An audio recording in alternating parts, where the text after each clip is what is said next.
How do you feel when you communicate with someone in your family and they don't seem to understand you? How do you feel when a family member seems to, guilt trip you and blame you and call you immature and maybe in some cases even call you crazy? How do you feel when you go to somebody else in your family and they stand up for the family member that is breaking your heart, calling you names, leading the gossip mill and doing other harmful things? Well, in today's video, I'm going to talk about emotional extortion. And this is something I've talked a lot about on my channel.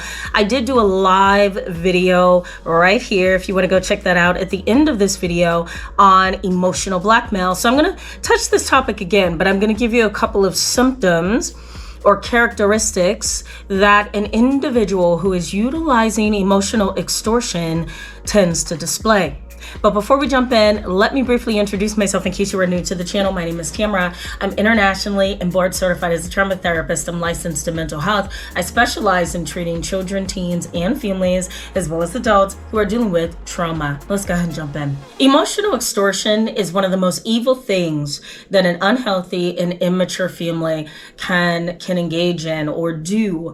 Emotional extortion is basically this. It's utilizing your emotions against you.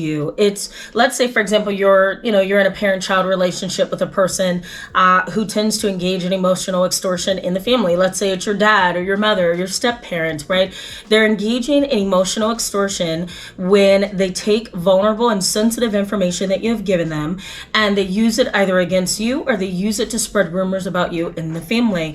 Can you imagine, if you haven't experienced this, having a mother or a father like this? It's difficult to really conceptualize. Why would a parent, a family member turn against you, use your emotions against you, use your own vulnerabilities against you, like maybe a mental illness or a behavioral problem, and manipulate you? So that's been a huge question mark in my practice and throughout the 14 years of my experience as a therapist.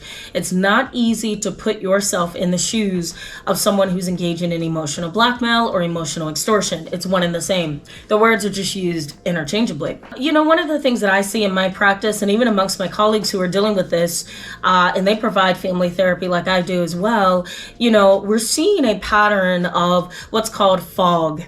And I may have mentioned that in my live video, but in the past that I did. But F.O.G is basically an acronym for fearful, obligation, and guilt. Fearful, obligation, and guilt. And what that means is that a family member or a parent who is manipulating you is really trying to push you in the corner so that you can fear them, so that you can fear retaliation, so that you can fear other family members, so that you can fear people finding out about you or finding out things that you didn't want anybody else in that family to know. Maybe it's your parent, maybe it's your father, your mother. You don't want them to know something about you. And this person who's emotionally extorting you, they are trying to get you into a position of fear. So that's one. The other one of this acronym is O, which is obligation. They want you to feel some kind of obligation to them, right? You are obligated to do A, B, and C for me. You are obligated to say A, B, and C to somebody in the family, right? You are obligated to serve me. I had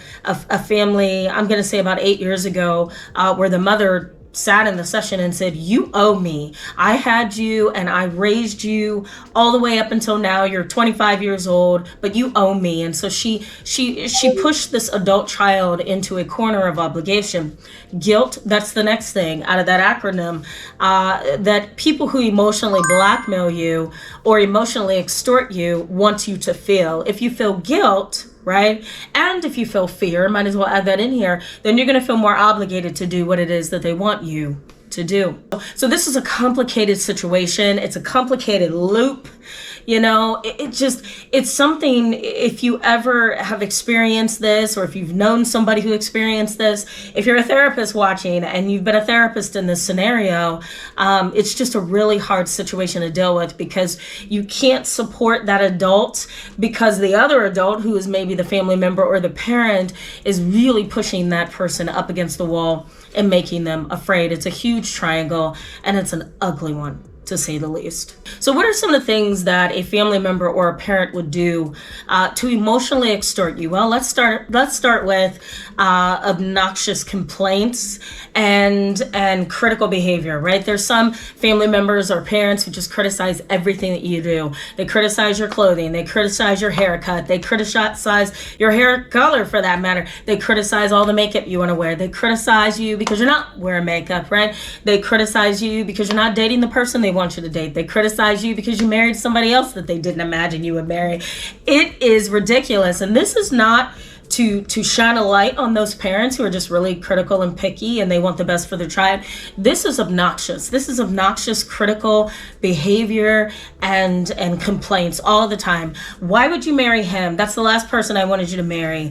Why would you date her? That's the last girl I wanted you to date. Why is your hair brown? I thought you were born with black hair. Why'd you decide to change it? Why are you wearing red lipstick? Like, it just goes on and on and on and on. And so there's obnoxious complaints and critical behavior. The next thing is the silent treatment and demands. Family members or parents that emotionally blackmail you or extort you, they know how to do it with the demands. You're going to pay me $15,000 or wish you had a. Right? That's one example. Or, you're going to stop talking to my boyfriend like that, or you're not going to be able to see your grandchildren anymore. It's pushing you up against the wall, trying to get you into a position of fear and guilt, because then they have power over you that way. Right? Tantalizing behavior. Tantalizing behavior is applauding you for doing what it is that they want you to do in the first place, right? They manipulate you so much that if you do exactly what they're trying to manipulate you to do, they've won, right? So they're going to positively reinforce you. Oh, thank you so much for buying that car for me. I'm so grateful you did that for me. Thank you so much. You're going to be blessed, right? But all the while, they were forcing you out of fear and obligation and guilt to get them that brand new car. That's an example of tantalizing behavior. The other thing would be responding aggressively and just being really reactive. People who are blackmailing their family members, or this is a parent blackmailing you as the adult child, it's easier to control you if they can aggressively talk to you or aggressively react to some of the things that you're trying to maybe talk to them about or deal with, right? Aggression is intimidating. So if you can be aggressive, right, then you win over that person. And so if this is a parent or a family member and they're being aggressive towards you, remember F.O.G, fearful, obligation, and guilt. They're trying to get one of those things out of you, right? They're trying to keep you in that box because it's easier to manipulate you that way. They may actually become what's called the sufferer. And this is the individual who will walk around complaining all the time in an attempt to guilt you, in an attempt to make you afraid. Here's an example of that. Let's say your father just had a heart attack and he is manipulating the family system, and he had an affair on your mother or your one of your family members. I'll put it that way to give you a broader context, but he had an affair. And so in order to keep you quiet, what does he do? Well, he reminds you, I had a heart attack, I passed out, I blacked out, and the ambulance had to come get me, and they had to put, 2 stents in my heart. Don't make me upset because I just had a heart attack.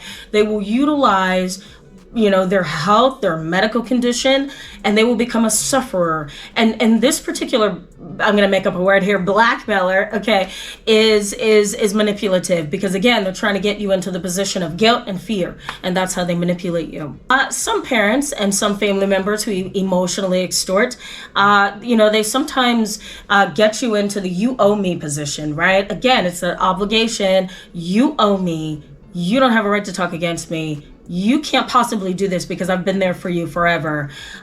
You don't deserve freedom because the last time you had freedom, you did A, B, and C and it didn't work, right? So again, watch that position of F.O.G, fearful, obligation, and guilt, because that's where they get you every time. There's some people who emotionally blackmail within families who, really do use their good nature to manipulate. It's pretty narcissistic. This may be a grandiose narcissist, which I talk about right up here in this video if you want to go check it out. And these particular narcissists really know how to use their good nature. They're pretty sweet and kind and engaging, and they're charming perhaps, and they know how to use that to manipulate and to push you into the corner of fear and to push you into the corner of guilt, is to really show forth their good nature and make you look like you're the problem. That's the easier way to do that. Let me also say intense pressure. People who emotionally extort within families, they know how to apply the pressure, right? It's like a gas pedal, and they know how to push that pedal to the metal. And they do it so that they can gain that edge over you and that power and that control. And a lot of times they do it when you least expect it, right? You just had a new baby. Maybe you just lost your home. It's gone into foreclosure. Maybe you just lost your job. Maybe you just, this is a complicated topic, guys. And I could go on and on and on about this particular topic, but we're going to end here. And I'm going to come back on a live chat and talk about these complicated personalities. Thank you so much for being with me in this video today, guys. Go ahead and hit that subscribe button and that bell button so you can stick around with us and you can get notifications every time I post a video. I'll see you in the next one. Bye-bye.